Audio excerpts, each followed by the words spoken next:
your choice. Dial *100 *21 hash and select daily or use the My NTN app. When we talk together, we are unstoppable.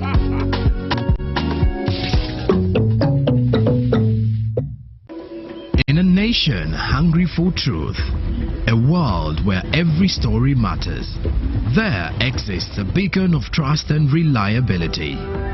For decades, they've been our voice and our window to the world, holding the mirror of our history. With 4 TV stations and 11 radio channels spanning 27 languages, they stand as guardians of information, defenders of truth. With Mascari Heritage Advantage, they uphold every citizen's right to reliable and free information. Their archived stories shaped our past and illuminate our present. Yet now, as new challenges arise and the world evolves, their mission faces its greatest test yet. Be part of our journey and let's navigate the unknown, uncover the untold, and safeguard our future together. Tune into your public broadcaster, for it is the intersection of trust and truth. Because to UBC, your story, and every voice matters. UBC, inspiring Uganda. The government's commandate is to maintain law and order, safeguard citizens' rights, and provide essential public services. Remember, one of the pillars of a road.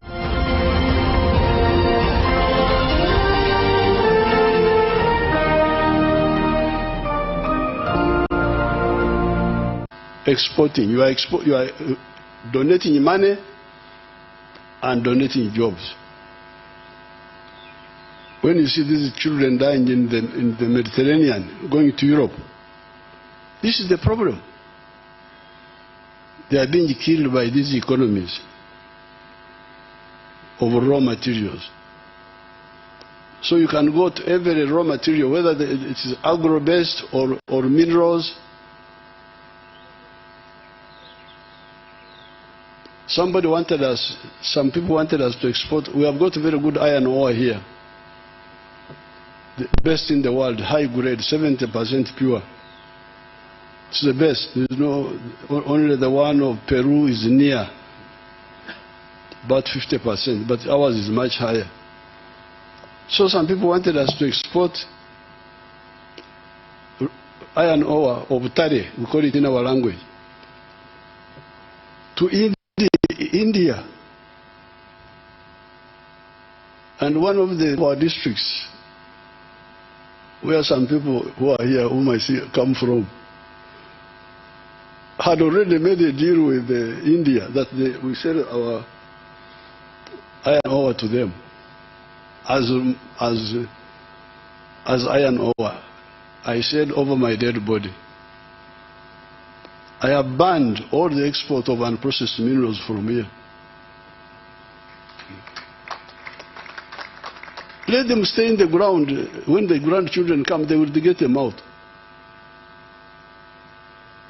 So, a ton of iron ore at that time they would give us $47. Then they go, because it is very high quality, a ton of iron ore gives you 700 kilograms of steel, almost 1-to-1. Now, from a ton of steel, that time they were getting $900. So, the sleepy Africans here, the French have a good word, dormir beaucoup, that we are sleeping too much. The sleepy Africans would get $47. A clever outsider would get $900 from almost the same amount of. Later on, when the price had come down a bit of steel, it was about 600, 700. I don't know where it is now. But it's much more than what we would be getting. So I said, no way let the iron ore stay in the ground. Because then you would be losing jobs, losing money. So raw materials are a curse. I don't know what this forum has, what position they have taken on it, but really that is a real curse.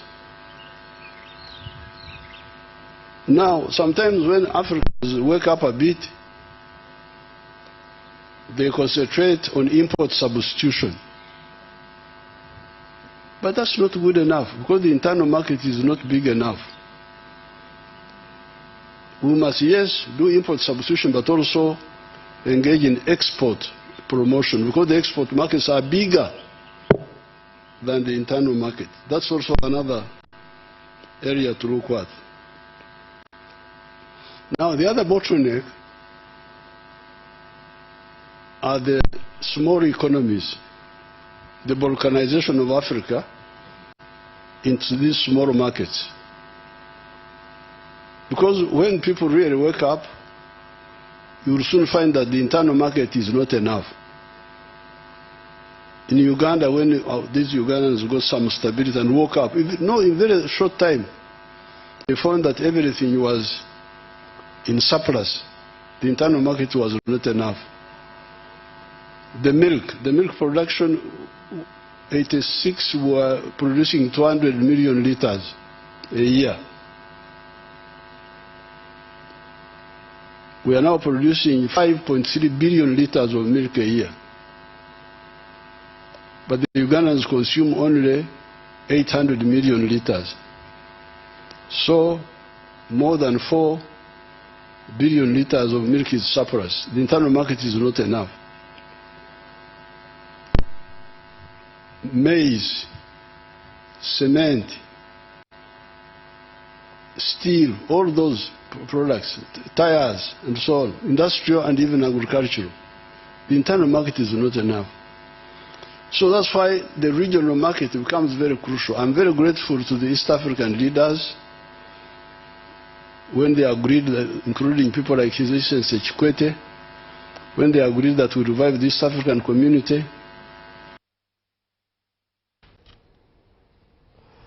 All right, welcome back from that message from the President of Uganda as he was speaking his 2 cents regarding the minerals in Africa. Welcome back from the business desk as well. It's time for the agenda.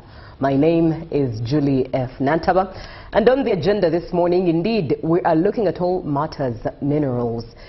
Now, second largest mineral industry in the world is Africa's mineral industry. And Africa ranks first in quantity of mineral reserves, world mineral reserves like bauxite, they're in diamonds, they're in phosphates, etc., etc. Let's look at Africa's underground wealth. And to have this conversation with us is Lubega Patrick Mulindwa, who is the Chief of Staff at Africa Minerals Strategy Group. Be part of the conversation. Learn, learn, learn, learn, unlearn at the same time, and perhaps relearn when it comes to the conversation of minerals in Uganda, because they are ours as Ugandans. But how best do we take advantage of every opportunity around the mineral industry in Uganda? 0709-602-592. That is the number to send your WhatsApp message to and be part of the conversation. A very good morning to you, Patrick. Morning, Julie.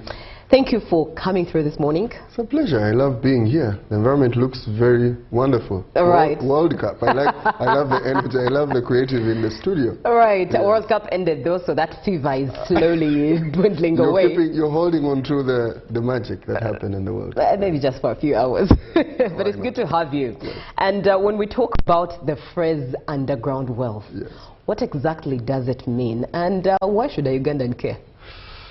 Well, I mean, thank you so much, Julie. Underground wealth and why should Ugandans really care? I have this thing in my mind that I keep saying that everything we are human is actually metallic, you know? So, so manufacturing, we consume goods, right? Yes, we do. But everything you consume has actually been manufactured by a machine. And that machine is a metal. Yes. And that metal is an iron ore, it's steel. So that's why everything we are is metallic. Humans, everything about us. When we go to dig the hole, there's a metal. Part of it is a wood, but the other thing that really digs is actually metallic. So everything we are is minerals. Yes. So whether, I mean, what we love most, this phone. This phone is a metal. Lots of metal. So much of them in here. Metal. Most of it coming from Africa. Even when you say the cover, which is plastic. Yeah. And this is a fuel product. For you to make this cover, which is made out of a mold. So the mold is actually what we would call a kativa.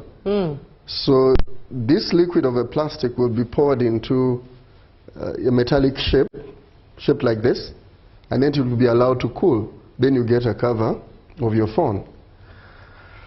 All these are metals. Yeah, that's true. Yeah. So underground wealth is basically everything valuable that is natural, and they're all natural.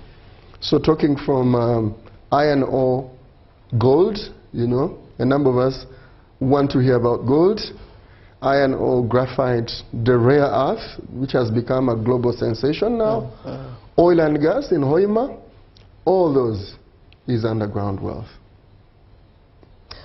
Very profound, and I love how close to home you brought it. It's as simple as these things that we carry. No, even the cameras, the tripods are metallic. Or even the TV sets our viewer could be watching us. And I would like to ask whoever is watching, look around your house and count how much metals you have. Right. All that is underground wealth. Now let's backtrack a bit to the speech that the president has been giving on that. Sharing his 2 cents. Yes. A fun fact that you've shared with me is the fact that President Museveni was the champion of banning exporting minerals, raw minerals to the rest of the world. Yeah, and the rest of Africa is catching the cold eventually. Speak more into that, and what you think about what he's been saying.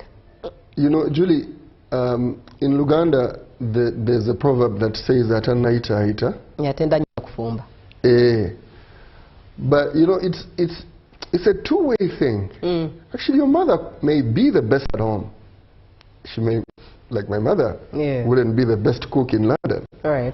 Because she's an African. But I wish to say this to camera, that I wish to appreciate our president for what he's been saying. Because I would say that, before you move around, then you won't know that actually your mom is the best cook. Okay. So His Excellency Yoweri Kaguta Museveni, the President of the Republic of Uganda, a citizen of Uganda, me, Patrick Lubega Mlindo, I wish to congratulate you and thank you so much for leading the way. He started this in 2015. At home, sometimes we are taken by local realities. Sometimes you don't really get a chance to look around and say, but what is actually driving the world? So while he said this in 2015, I could barely understand what he was saying. And I want to appreciate that many of us could not actually make meaning of what he was actually meaning, But I think for me, being a leader he had already seen, what was happening in the rest of the world and making projections of what would actually move the world later. So he said this in 2015, and the surprise is that the rest of African presidents have followed him to say this. Kenya this year, the president, His Excellency Ruto, also went straight and said, I'll follow my elder brother in Uganda to ban export of raw minerals. Before we knew, Traore was on fire, Burkina Faso. He banned the export of minerals. And most of these, by the way, we do some bit of background. They were quoting him in the news, in the TV stations there. They got this video and they were playing it. And then they were playing the statement of their president. I don't know if a number of you have been following that, that Botswana, His Excellency, his name really at times, Boko. Yes. His Excellency Boko. Him too, because Botswana was faced with this crossroad Over time, they had depended on so much money they got from diamond until China went on to create lab diamonds. Okay? So the ladies could understand this most, that most of the wedding rings and all these wonderful jewelries that you were wearing, they had some coating of diamond, you know? The carats. One of the major producers of diamonds is an African country called Botswana. And China, being the country it is, industrial and the world factory, aggressive, you know, when they saw they don't have this much supply of this very precious metal, they went on and created their own metal of the same to compete what we call now the natural diamonds. So Botswana was found at a crossroad. You know, economy, a country that has depended, it's a small country with not so much population, has depended on diamond. They found themselves with an aggressive manufacturer, China, with a lab-developed diamond.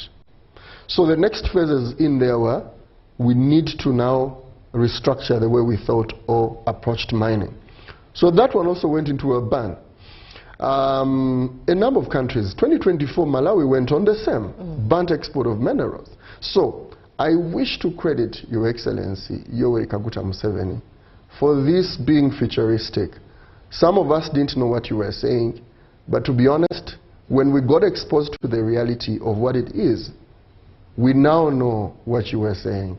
And we, personally, I'm so much behind you on we should not export them raw. And I'll provide context when you allow me, Julie. Right, definitely. So we'll definitely dig deeper into the conversation. Yes. But you know, you talk about the visionary therein, and I'm looking at the rest of Africa catching this cold 9 to 12 years later after he spoke it. It seemed like he's just bluffing. And right now the bluffing is becoming very... We lost some good time there. A lot. Yes, but you know, never let... Than never. Let than never, indeed. Yes. Better late than never. Now, looking at Uganda, that has recently discovered more minerals, a lot more gold, rare earth minerals that President Trump is very interested in when it comes to that. What does this mean for Uganda's economy and for Uganda at large? Okay, so thank you so much, Julie. I'm Ugandan, and whatever this means, I'm so much for it. You know, it means good now, I know. And I would implore Ugandans to actually dig deeper to understand this mostly, especially what we're going to explain. There's so much information. And I would wish to credit the Ministry of Energy and Mineral Development of Uganda. They have done tremendous work. Julie, some of us really don't want to read. Yes, there's so much information out there. And many of us, so I would implore you to check out on the website of the Ministry of Energy and Mineral Development. They've got so much information there. Why is it important, Julie? Earlier, you asked me before we went live. Kino kitegeeza ki eri omunnayuganda owa bulijjo? Julie, before I really answer the question of what it means for Uganda, you know, sometimes I ask myself that, do some people really feel Ugandan? You know, that's a very profound question. Yeah, because when we say, like, we will now mention the value of Uganda, but if you don't feel Ugandan, you won't take on this value, like to feel like you're part of the value. So now this is what it means for you as a Ugandan, or as you person living in Uganda, why you should know. Now, I'll tell you that education in Uganda has shifted. Education does not shift by itself. It is moved by what the industries that consume the skills that are actually developed by education. I want to inform you, because of mining, because of the demand of what you hear, rare earth metals, critical minerals, precious metals, that alone is creating new industries. So a Ugandan should care, especially the parents now and those of you in school, because in the next 10 years, the industries you knew will no longer be the industries. They will not be, they will be there, but in a transformed way. So the kind of skill, profession, and competency that they will demand is actually driven by the new industries. These new industries are built by the new demand for these metals. Let me provide again some position.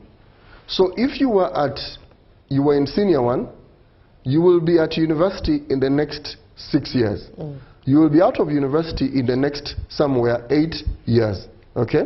So you have 4 years of O-level, 2 years of A level, that is 6 years, and then whichever course, either engineering or any other course, you will be somewhere 8 to 9 years out of universities. So that's why I said by 10 years ahead, the education you're being given, the industries you knew, will not be existing. There will be new industries, and these new industries are actually influenced by these critical minerals. So, what you choose to study today, when you ask me, Uganda, I'm giving you a hint of what you should study for now, which will make you valuable and relevant in the next 10 years when you're out of school. Okay? So, Uganda, why is it important? Because the new industries are going to be created by mining. They've been existing, but they are going to be transformed. Some will be totally like AI. It never existed, but it came out of the ICTs. I'll explain that deeper. The second one, we are providing some bit of why. Now, Julie, you've heard of the global energy transition. We knew it as climate change. But why? Because the global energy transition is the one that is moving this aggressive demand of these metals. Now, the world shift from energy, and I'll read it from my book here so that at least people get it straight. The world shift from energy systems powered mainly by coal, oil, and natural gas, and I'll explain that. The hydro we get has the generation in ginger. Batekamu ku mafuta, you know? Yes. Batekamu ku mafuta. So some other countries are using coal for energy or electricity, as you may want it. Emotoka zituvuga zitekamu fuel, petrol or diesel, you know?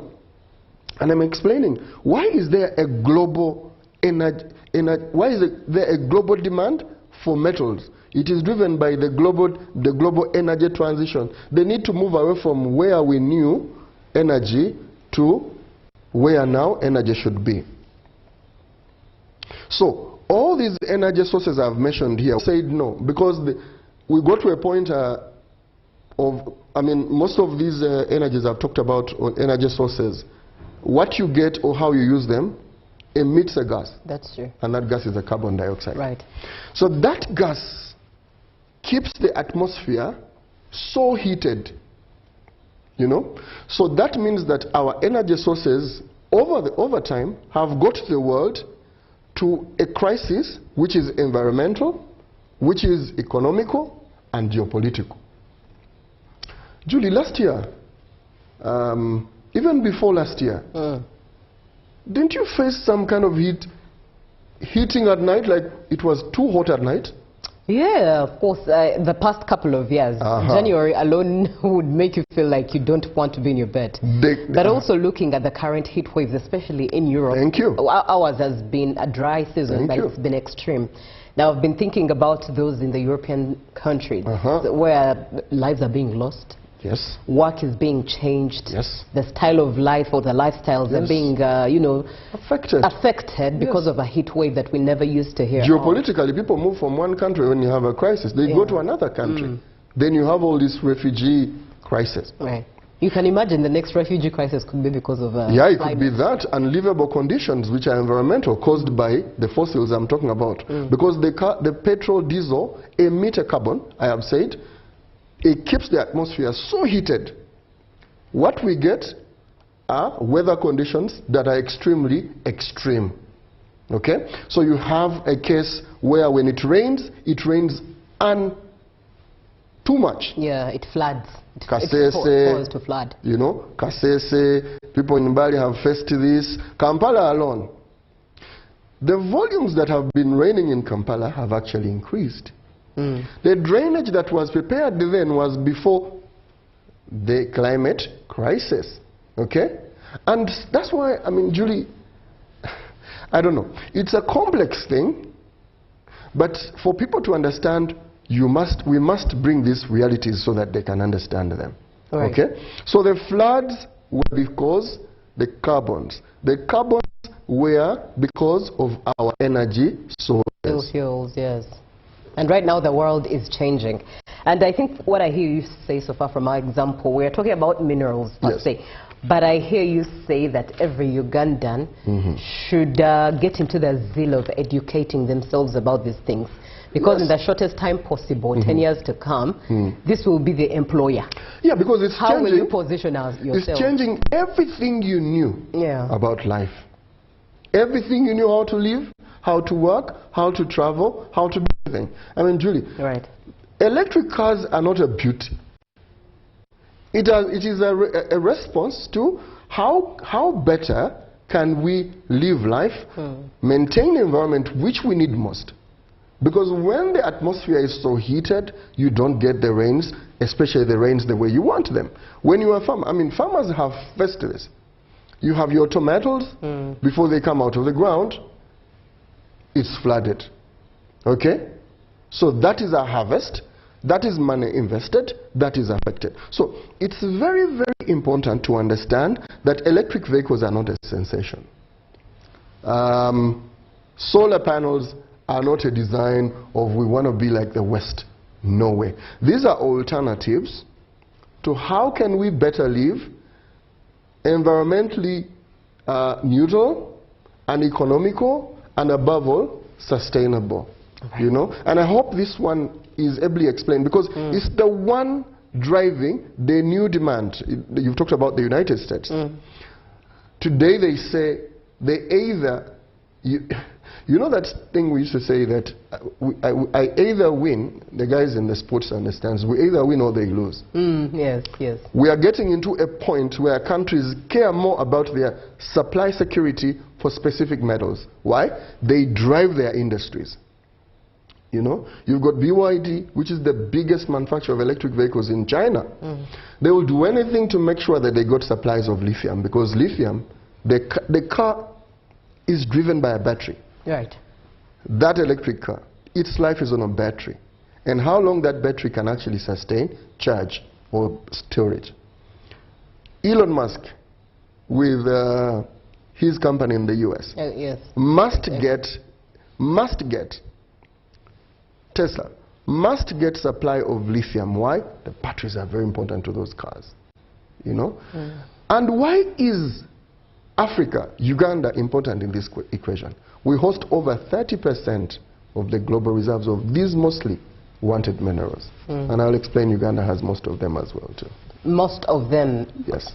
Compared to even just Africa? Yes, Uganda has a lot of them. Wow. You are watching UBC TV and we are talking about the underground wealth of Africa. How minerals drive economic growth. Be part of the conversation.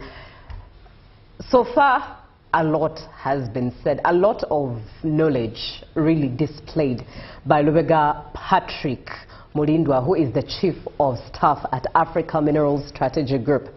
Allow me get into a couple of comments here, please, Patrick.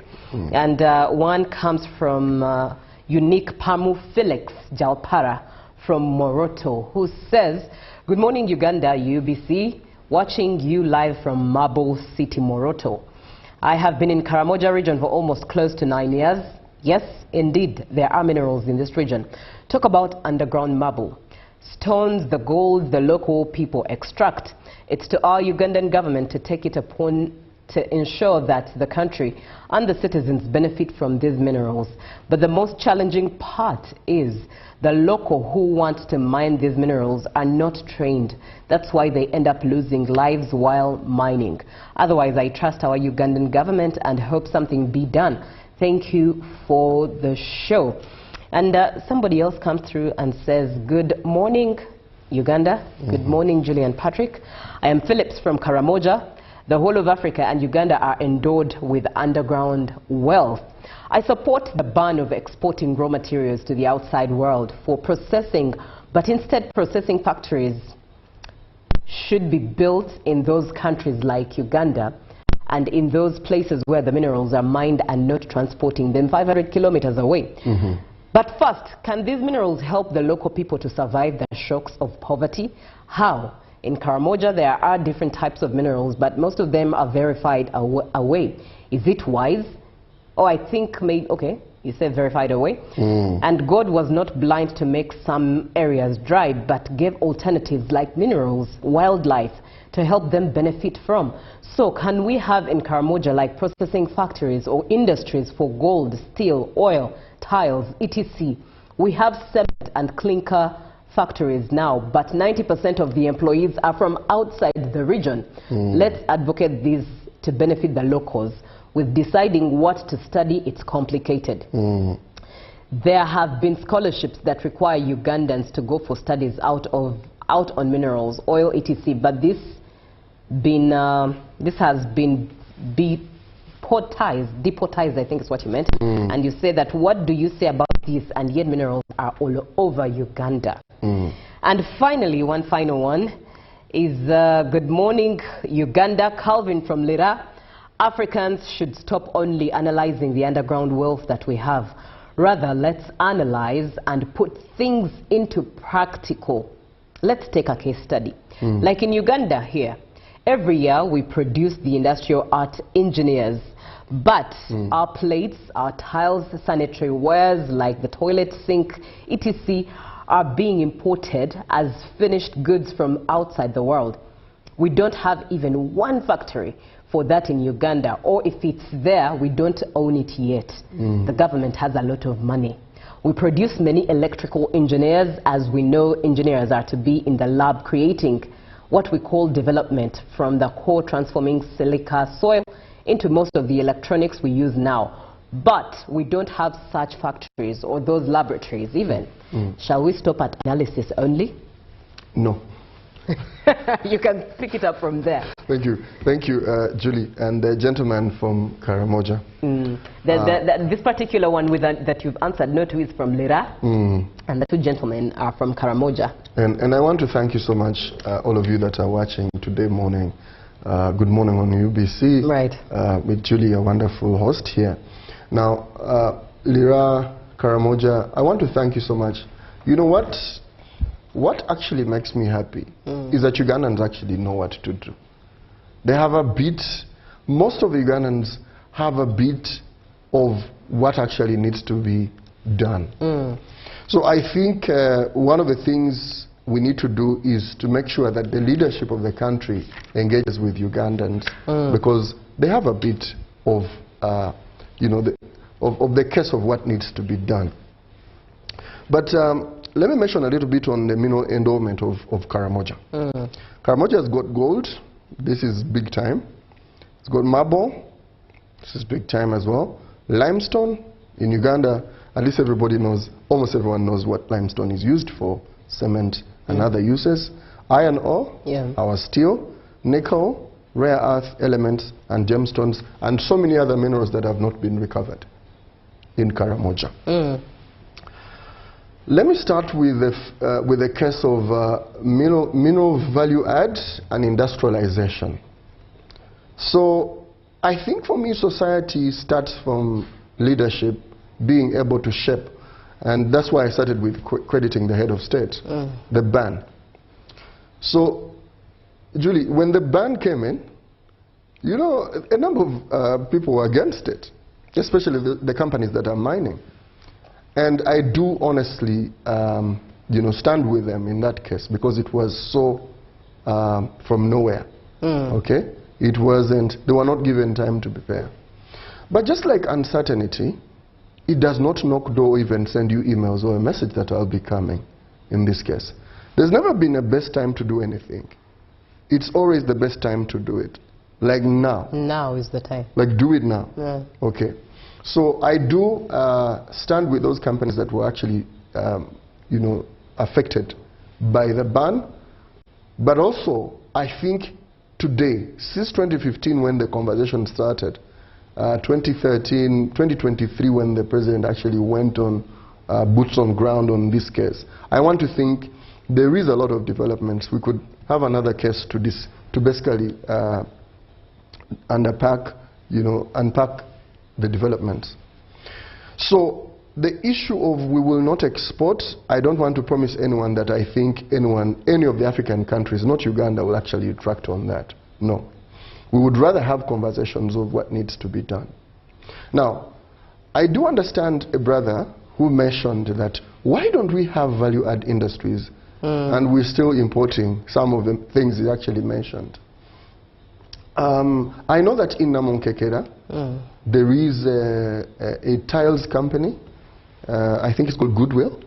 That could be the name of the brand. Goodwill, that side of Semuto, yes, that road. Yes, and I would say that I credit again General Sale on that. You know, I think also what, you know, I'm not in any way saying that what he's saying is not valid. It's very, very valid that we need to do more. But I also want to employ Ugandans to take stock of what has already been done. You know what the current minister of the Ministry of Energy and Mineral Development did with the Ministry of Science and Technology? STI, Honorable Musenero. She did wonderful things with her team there. And I want to ask Ugandans, check on their websites and see what they are doing. And I wish to credit one of their initiatives called Ruera in Namanve. You know, earlier, Julie, I told you that what is driving the new demand of metals? Look, whatever we do must make economic sense. That's true. Mining is a very capital intensive, I mentioned it to you, Julie, is extremely capital intensive. And most of the money goes into the speculative, which is exploration. When you're exploring, you're walking to a place, you hope there will be water. Imagine walking to Mbale on foot for so many days on foot, right? Only to find there's no coffee. And I'm not saying there's no coffee there. Yeah. There's a lot of Arabica there. Only to know, after so many months of walking on foot, there's no what? So that is exploration. Better now with the AI. It is easier to predict before investment is done. But I want you to stand in with some of our leadership, African leadership, is that all the years then, exploration has been extremely expensive. Our government one time had to spend some $1 million just to provide some aeromagnetic survey of Uganda. Why? Because before you mine, you must explore. You must survey. You must be sure of what you're going to mine. Before an investor comes here to deploy equipment on the ground to apply for a mining license, they want the data, and it should be accurate data. For you to do exploration, especially then, now I think it's much better with the AIs, it has been extremely very expensive, you know, to do. Now let's go to the value add.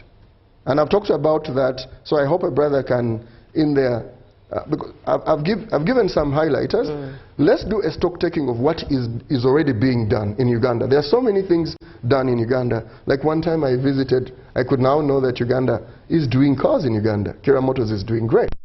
Okay? They are doing a great job. When I do remember the day when they had just started, you know, people said, look, I think we need far way more different things than electric buses. For any industry to come to your country, any major manufacturer, they will do assessment of who is manufacturing in your country. So if, and you can tell, ever since Kira Motors started doing buses, how many bus manufacturing companies have come from China to come to Uganda? Because of them. You want to walk a road that has been walked before. It gives you confidence. It's a sure road. It's a safe road. So, leaps are made when walls are broken. So Kira Motors was a thing. I remember then I could see Ugandans saying, no, we need better. Yes, we need better roads. But certain industries, for you to actually be a serious player, you must put the foot. Swim in the deep end. Exactly. It gives confidence when they say government is in it. So, interesting. Mine is take stock what is already done in Uganda. 2, take stock of what conversations are actually happening in your country. Some of the things are happening. Many times I know the ministry, the government is in Saudi Arabia, is in the UAE, is everywhere, looking at who can better come and, now we've banned, okay? But we need to attract investors to actually do the local development. But the other thing also I want Ugandans to know, that the war now is much more economical than anything. No supplying country wants you to produce what they supply. Wants you to produce what they supply you. You are a market. And everyone is comfortable keeping you in the position where you are a consumer. This has nothing to do with your governance. It has nothing to do with you. But the one who wants to keep you in a position of a consumer cares most that you don't learn anything. You do not So that produce you anything, yes. That is why Uganda's oil production was delayed. Because some people who were supposed to invest in it pulled out. They wanted you to keep you in a position of a consumer. So, that is why I think government is done, and not just Ugandan government. I mean, we're always with them in forums. They are trotting looking for investors. And I want you to know this from me. Most of these investments, we are likely to look inside. Very interesting. You know, I love the picture that you've painted, and I love the facts that you aired out, the fact that the mineral industry is capital intensive. Very. When we hear anything mineral, we only think about multinationals. Yes. But how can a Ugandan, away from positioning themselves in line with education, for 10 years later, their employability, with the now, with the changes that are happening now every day, what opportunities are there for a Ugandan entrepreneur to position themselves in the supply chain? Thank you, Julie. And like you said, we would have kept this conversation very international, so it doesn't make meaning for Ugandan, or it will maybe make meaning in the future. Right. But it's very important to compass this conversation to a Ugandan and everyday Ugandan. Dear Ugandans, I wish that you make case of what is happening in Hoima. It's been 20 years of government effort to get the first oil out of the ground. And I hope that the promise of July can be met. That's our first oil. And I remember saying that for all of you that have known Uganda as an agricultural country, by the end of this month, right? Yes. We have a week left. Uganda becomes officially an oil-producing country. So I want to ask Ugandans, especially those who say, Mfunira Muwa, how do we get this? I want to ask you kindly, visit Hoima. Before, 20 years ago, what year was that? 2006, right? This is what? This is 2026. 2026. Yes, that's 2006. 20 years ago is when efforts for Uganda's oil journey started. And I wish to credit everyone who has been, again I'll start with the head of state, and everyone who has been part of this journey. The people in Hoima can tell. Julie, the amount of hotels in Hoima. Many. So much. Did you guys have an airport? You had to drive all the way to come to Entebbe and fly. They have Kabalega. I know AFCON is going to Hoima, right? Definitely so. The Hoima City Stadium is already up. Coach.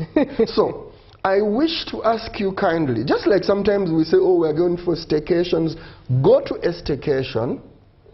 I credit young people, especially young people who have gone to Hoima, and those who haven't. Go there and see. The amount of roads that have been built there. Seen them. Imagine the farmers who had produce. I don't know if we actually know what it means, but you know they will take, especially nyanya, and you know that they will take 3 to 5 days to get to Nakasero market. Because it market, immediate market. I saw the pictures of Honorable Balamu and Honorable Namere, Honorable Ministers. Ngabali stuck in the mud. Okay? So, go to Hoima today and see how the farmers in there. You get your boxes of tomato or passion and you go to the road. You wait for any car going to Kampala. And you say when you reach the park, give it to someone. The same day, just a few hours, it will be in Kampala and in the market. And you know, one of the other interesting things you bring to mind when you share those examples is I think for me now Hoima also produces an opportunity for anyone who has value to add to that city to go. I'm coming over to that. There because I'm coming to that because I remember seeing a lot of beautiful roads, and these roads have a lot of animals sitting and chilling there with locals by the roadside, but it also shows you that there's a lot of need for the elites to go add value. Especially the elite, thank you so much. Because the elites are the ones who know how to use Twitter very well. So, please, the roads in there, you don't know that they're actually compounds for animals. You know what? The roads in there, the farmers, the feeling of someone who has milk, and they will get to Kampala and get a food day. That's true. So now, that is number one.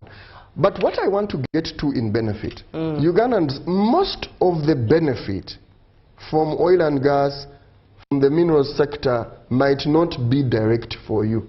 Like it was, you may not be directly working there. I want to talk about the exciting opportunities of mining engineers, but I started from everyday man, like you told me.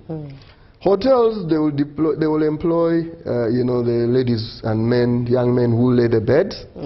The people work in the industry. Yes, work in the kitchen.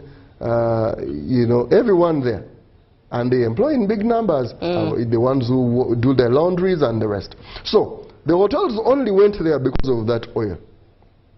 First value before the oil comes out of the ground, there's already value. Within the 20 years, there's already value. Right. Now, those camps, you know, and these camps have been 500 workers, 100 workers, working between the two projects, the Kingfisher and the Telenga. You know, people have been working. Yeah. So, and I know earlier, for the oil and gas, I could borrow the case, that when they talked about the first jobs alone, they were for welders. Julie, do you know that we did not have the quality of welders we needed to work on the pipeline? So we had to import. At first, a few of them came here until government said, no. We have a local content policy that every company must make sure that, yes. So companies started training locals. Right. I have witnessed myself a number of youngsters that went to France to train. I have seen a number of welders that were trained here in Nakawa Vocational Training College. But it was high-end welding of that pipeline that moves from Uganda to Tanga. So many young people have got jobs in there. The people that were resettled, areas that are crossed by the pipeline, they got new houses and they got new living. So mining itself employs differently.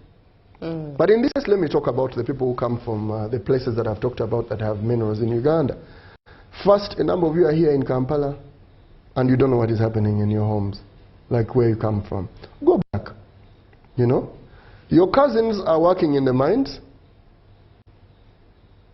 as artisanals. And you know, government has moved on to actually create mineral markets in the communities, the ASMs. So, direct employment of miners in the mining communities, they work as artisanal miners.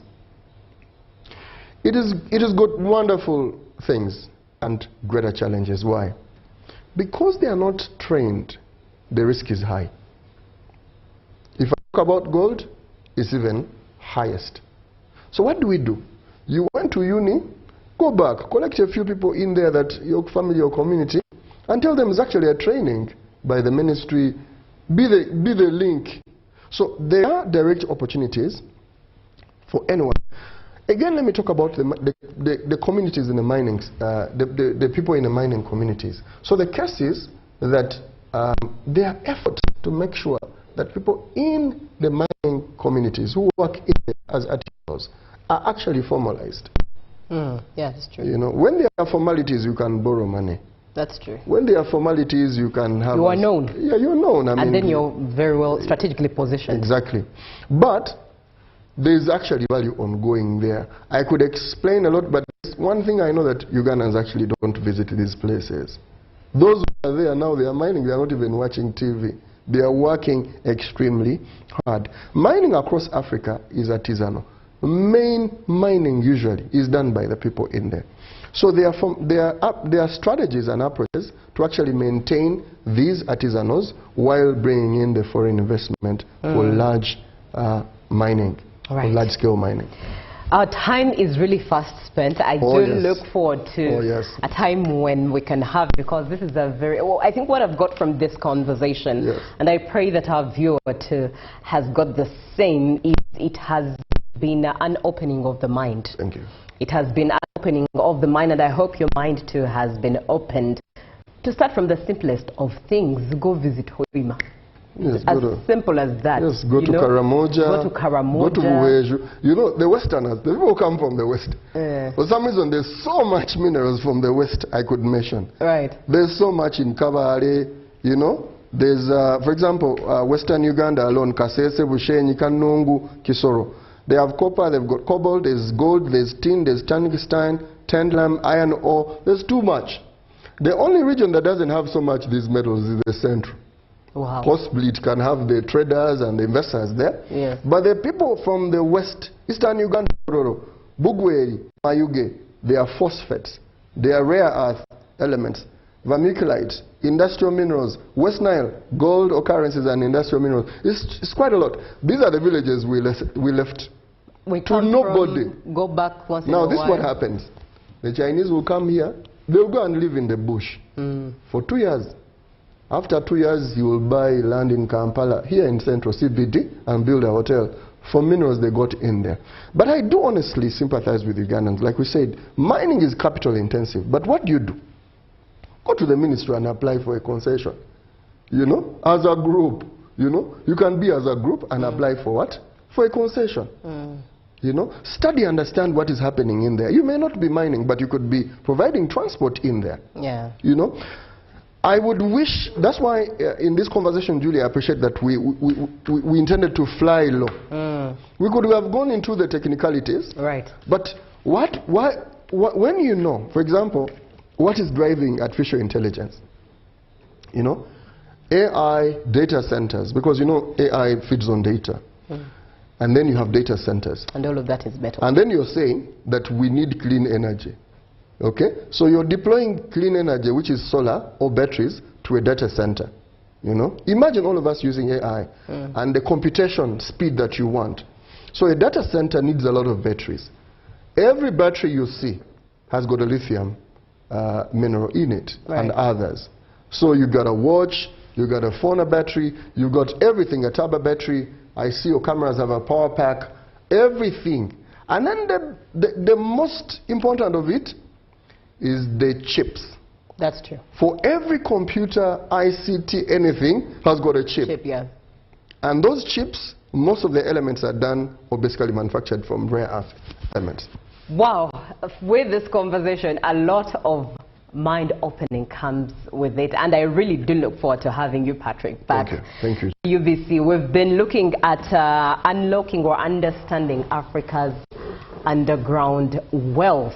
A lot has been said, but from what Patrick has taught us this morning is a lot that opens our minds or nudges our minds or stimulates our minds to start thinking in a particular direction. It doesn't matter where you are or who you are or where you're seated. It doesn't matter. As long as you're able to have a phone, access the Ministry of Energy and Mineral Development's website, things as simple as that, to just start nudging and building your knowledge and, of course, positioning in there.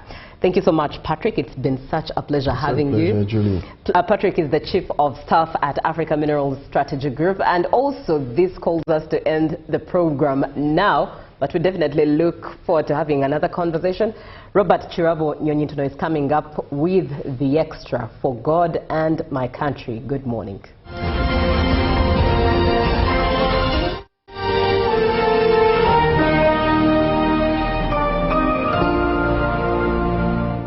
Live from UBC Studios in Kampala, this is Good Morning Uganda.